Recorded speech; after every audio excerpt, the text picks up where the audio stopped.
Christine Brown-Woolley sets the record straight about a big falsehood from Sister Wives Season 1. Sister Wives is a TLC reality show that started in 2010 and follows Cody Brown and his polygamous family. Cody's current wife, Robin, and his three ex-wives, Meri, Janelle, and Christine, all reside with their 18 kids. The show looks at their familial ties, problems, and efforts to make polygamy more normal. The family first moved to Lehi, Utah, then to Las Vegas, Nevada, and finally to Flagstaff, Arizona. The Browns were on the show to clear up misconceptions and increase awareness about polygamous families. The show covers the family's changing relationships and problems over 19 seasons. Recently, Christine Brown-Woolley revealed a big secret from Sister Wives Season 1. Cody Brown left her during labor to be with Robin. This was a time of early bias. Christine Brown-Woolley, one of the stars of the reality TV show Sister Wives, has written a memoir about her life and is looking forward to starting a new one. She also shared an important piece of information about Season 1 that many viewers didn't know. In an Instagram video, she reads from her new book, Sister Wife, a memoir of faith, family, and finding freedom, and talks about what truly happened when she gave birth to her daughter Truly. Christine says that her husband at the time, Cody Brown, left the hospital during her labor to go home and spend time with Robin Brown, who was then merely his fiancée. Christine's labor was risky. She suffered a miscarriage last year, her blood pressure was dropping, and her water broke. The show told the story in a different way. It looked like Cody had simply left the hospital to get his bag.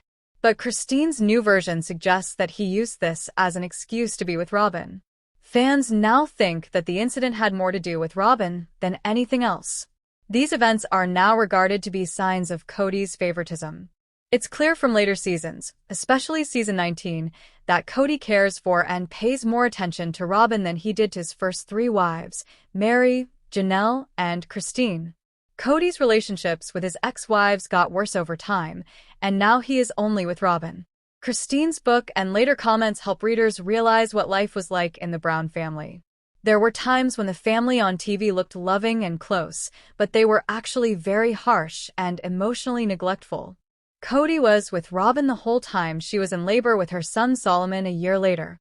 This was very different from how he treated Christine following Truly's birth. But Meri Brown had finally done something brave after years of mental turmoil and being far away from her family. She relocated to Utah for good. Even while she still thought about her polygamist history, the beautiful red cliffs and vast skies of Utah meant something new to her: freedom. Lizzie's heritage stood tall in Parowan as the sun rose. It had always meant family ties, but now it was more than that. It was the base for Meri's freedom. Meri worked hard to fix up the inn's guest rooms, adding modern elements while keeping the pioneer charm. She rolled up her sleeves and got to work. She gave each room a name after a strong woman in her family. Every picture on the wall told a narrative of strength. She wasn't just running a business anymore, she was claiming it as her own. The guests saw the change. One woman said over coffee in the parlor, "There's something peaceful here. It's like the place is getting better on its own." Meri grinned. "It's not just the place," she said. "It's me too." Even though Meri left Flagstaff, she didn't cut herself off from others. She found a lively women's organization in the surrounding town where she met other ladies who had also left difficult relationships or religious situations. One of them, Dana, who used to be a polygamous wife and is now a yoga teacher, became a close friend and confidant. Every week, we would gather together for potlucks. People talked about a lot of things from trauma to business plans. For the first time in years, Meri didn't feel like she had to explain her background or justify her decisions. She was just Meri, a woman trying to start over. One night, when Meri was sifting through the mail in the inn's front office, she came upon a letter with handwriting she recognized. It came from Robin. The words were soft, uncertain, and strangely sorry. Robin said that she often felt torn between being loyal to Cody and doing what she thought was right. She missed being friends with them and hoped that one day they could meet and converse as women. Meri gently folded the letter and put it in a drawer. Not yet, but it was a step towards closure, and maybe even getting back together. Time would tell. In the spring, the Inn held a retreat for local writers. Thomas, one of the guest authors, was a kind man with a sharp mind and a strong knowledge of spiritual liberation. Meri laughed like she hadn't in years over coffee and talks about literature and life. It wasn't romantic yet, but the link was real. And it made her realize that she didn't have to be in a polyamorous relationship or hurt to have friends. It could be respect, happiness, and room to grow. The producers of TLC got in touch because they were interested in her new trip. Meri was unsure at first. For years, she had recounted her tale and often felt that it was being changed and misunderstood. But this time, she accepted, but only if she had full creative control over her part. The cameras were on while she worked in the garden, taught a session on how to empower women, and talked openly about her pain, courage, and calm. When the show came out, fans sent her a lot of words of support on social media. "You really look happy, Meri." Yes, she was.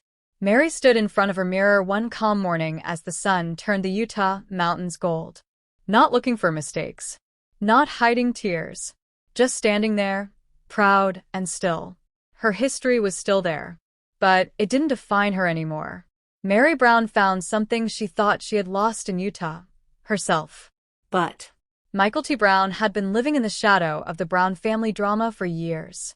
She finally decided it was time to go into the spotlight, but not through reality TV or drama. This time it was because of desire, ingenuity, and drive. Mykelti was finally living out her childhood goal of being a fashion designer. Mykelti felt like she needed to get back a part of herself because her daughter Avalon was now a toddler and her twins Archer and Ace were growing up quickly. Her husband Tony strongly supported her decision to go to a prominent fashion school in Salt Lake City. The first few weeks were a lot to handle, designing patterns, studying fabrics, coming up with business plans, and arranging the runway. But Mykelti was set on it. Her sketchbooks were full of drawings based on Southwestern textures, ancient prairie costumes, and strong Latina influences from Tony's Mexican origin. Christine cried when Mykelti first showed her mother Christine a bunch of her hand-drawn creations. "You've always had this spark, Mykelti. I just didn't know it would shine so brightly." Christine was her biggest fan. She often watched the kids while Mykelti stayed up all night stitching. Janelle and Meri even gave her words of support, proud of the woman Mykelti was becoming. But not everyone was happy. Robin, who used to operate the store My Sister Wife's Closet, felt strangely intimidated. One night, she walked up to Cody with a frown on her face. "Isn't it odd that Mykelti is suddenly interested in fashion? I mean, she didn't worry about this when she worked with me." Cody, who was still trying to put his family back together, grunted without saying anything. He didn't want to become involved, but that didn't stop Robin from posting passive-aggressive remarks online saying that some designs looked copied. 6 months later, Mykelti released her first fashion line, Threads of Freedom. The collection merged bohemian desert colors with structured modern fits to celebrate freedom, strength, and individuality, which was clearly a reference to her own path. The Little Runway event in downtown Salt Lake was a big hit. Utah influencers and even small fashion blogs grabbed up the story. Sister Wives Mykelti Brown debuts fierce, new fashion line. Tony proudly sat in the front row and filmed every costume. Christine donned a sage green maxi dress that Mykelti made just for her, and she couldn't stop smiling. Mykelti got an email a few days after the concert that altered everything. A medium-sized brand from LA wants to work together. They were starting a line based on modern mountain women, and thought Mykelti's style was a wonderful fit. She called Christine because she was so upset. "Mom, they want me. Not the version of me that is on reality TV. Me, the person who designed it." Christine just said, "Then go show them what brown women are really like." Mykelti now spends her time parenting her kids, working on group collections, and teaching young women from atypical backgrounds who want to become designers. Her brand, Mykelti B, is growing quickly, and there are talks of it being in a Utah fashion magazine. Designs is getting a lot of attention and may perhaps be published in a Utah fashion magazine. One thing is clear as the Brown family changes. Mykelti Brown is no longer just a daughter or a sister wife's child. She is a designer, a creative, and a woman who made her future one thread at a time. But the sun in Arizona had just started to set, and the desert was bathed in golden light. In a fancy suburban neighborhood, friends, relatives, and neighbors filled a huge backyard with laughing and music. It was time for the yearly Desert Bloom Social, a community gathering when everyone got together, no matter what drama or problematic relationships they had in the past. Cody Langston, a confident man in his mid-50s with shoulder-length blonde hair and a magnetic personality, was one of the attendees. He was married to 3 women at the same time: Raina, the no-nonsense businesswoman; Dahlia, the kind healer; and Tessa, the free-spirited artist. The 4 of them had a complicated but working relationship, at least on the surface.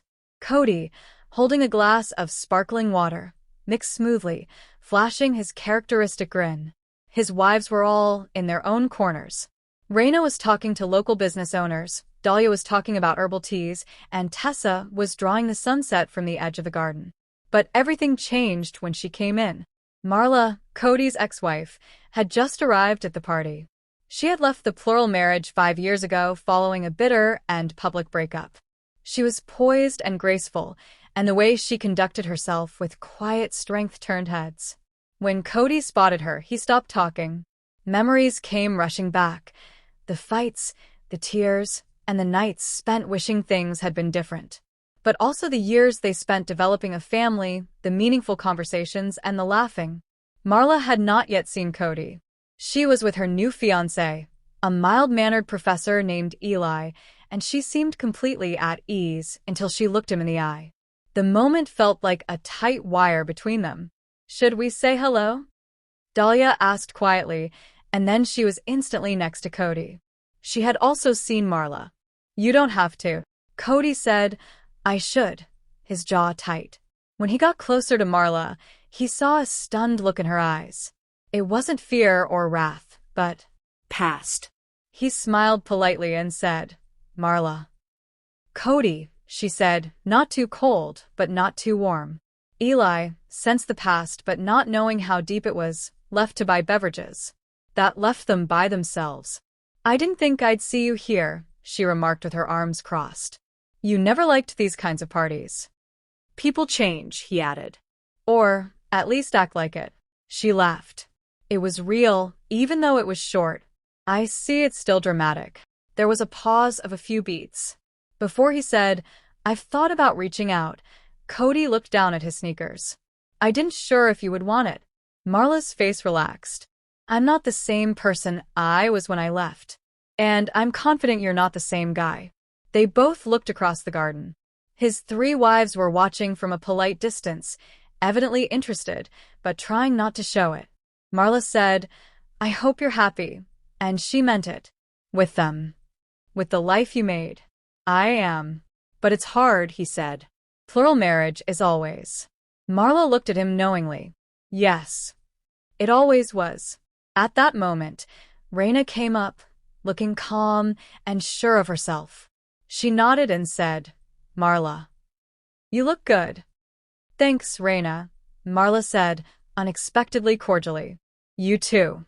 There was an awkward but strangely respectful moment between the 2 women, who used to be sister wives but are now strangers. Dahlia and Tessa soon joined them, and for a brief moment, the 4 women stood around Cody like a constellation that had once burned brightly and then exploded. There was tranquility instead of anxiety. Marla finally said, "I'm happy now. And I hope you all are too." She turned and went to Eli by the bar, leaving Cody and his wife alone in a small group. Tessa said quietly at their table, "That wasn't as bad as I thought it would be." Cody said, "No. Sometimes words don't bring closure. Just seeing someone again, and knowing that we all lived." As the music got louder and the sky over the desert grew deep violet, Cody Langston stood with his 3 wives. He was no longer haunted by the past, but he wasn't completely free from it either. The desert has a memory of everything, but it also made room for new things to grow. But Janelle Brown ultimately made the life-changing journey to Apple Valley, California after a lengthy year of healing, soul-searching, and personal growth. She didn't make the decision quickly. It had been on her mind for months. She wanted to be free, have new energy, and find a place where she could start a new chapter on her own terms now that her kids were grown and her relationship with Cody was finished. Janelle was sitting on her porch in Utah one calm evening, drinking herbal tea, when the idea came to her. Apple Valley was a peaceful, beautiful town with a strong feeling of community. It was just what she needed. She had found a lovely farmhouse on the edge of town, surrounded by desert flowers and sunsets that seemed to go on forever. After she bought the house, she knew the following step would be the hardest: telling the rest of the family. When she told the Brown family group chat about it, she was surprised that it didn't cause any disputes or friction. Instead, something unusual and precious happened. Help. Christine, who had also moved on from Cody, called her that same day. Christine remarked with warmth, "I'm so proud of you. This is exactly what you deserve." Meri also sent a few words of encouragement, which was surprising given their history.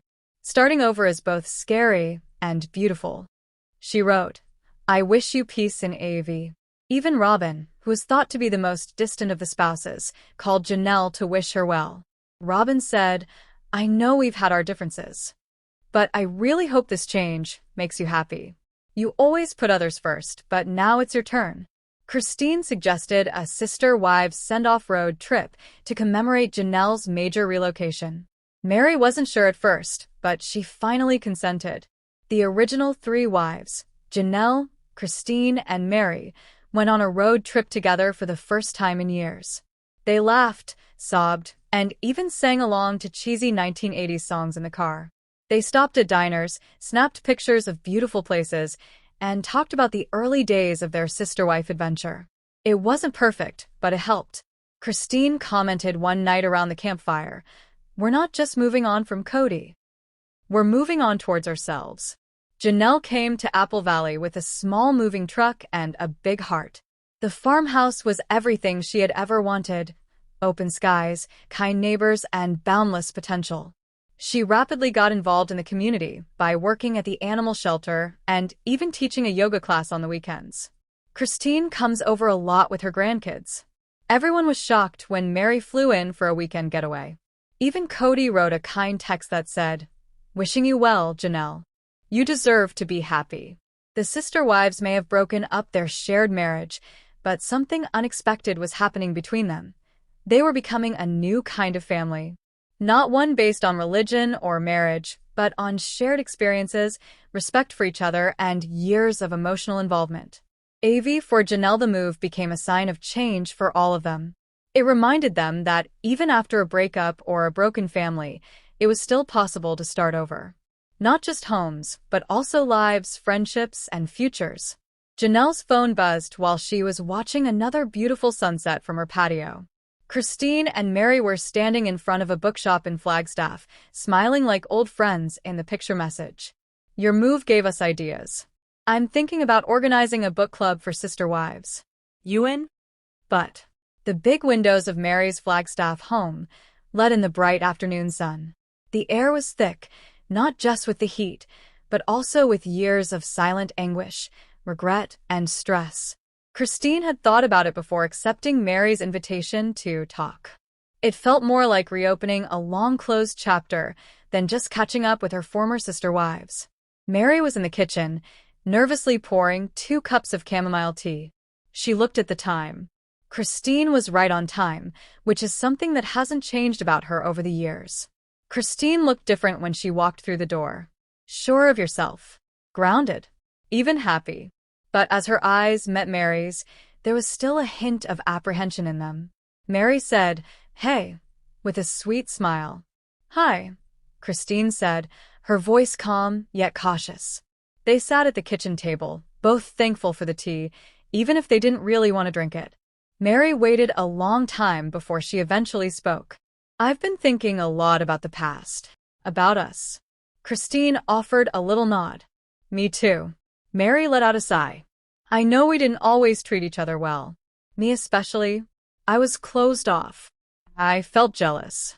Far away. I wish I could go back and do that differently." Christine's eyes got a little wet. "Thanks for stating that. To be honest, it wasn't easy for me either. For a long time, I felt like I was invisible, like no matter what I did, it wasn't enough. Meri leaned nearer, and her voice broke. I never meant to make you feel that way. But Christine, I was hurting too. Cody and I were breaking up. I didn't know how to be your sister wife and deal with that pain. The room was quiet again, and the weight of their shared past felt like a thick fog. Christine took a deep breath to calm down. We all got lost in the mess at some point, and I kept dreaming that we might all be one big family. But it never really happened, did it? Meri shook her head slowly. No. And I'm sorry for what I did to help with that. I really am. Christine's face showed a flash of emotion, pain, nostalgia, and something else. Maybe letting go. Christine whispered softly. You know, I don't hate you, Meri. I never did. I was mad. I was tired. But I always wanted us to get along deep inside. Meri's eyes filled with tears. Me too. Christine put her hand over Meri's across the table. It was the first time in years that they had touched each other in a warm way. And even though the scars were severe, it was a true moment. Christine added, we can't change the past, but we can choose how we go forward. Meri slowly nodded. Even though we're not sister wives anymore, maybe we can still be friends. Or at least get better. Christine grinned a little. I'd like that. The two women sat in silence as the sun went down. Their trip had not gone perfectly. In fact, it had been rather bad. But maybe, for the first time in years, they were finally starting a new chapter. This one wasn't based on duty, but on truth, progress, and a fragile but real hope for healing. Hello, lovely viewers. Welcome to my channel. I'm Sabrina, and I hope your day is going well. Don't forget to subscribe to the channel if you liked the video.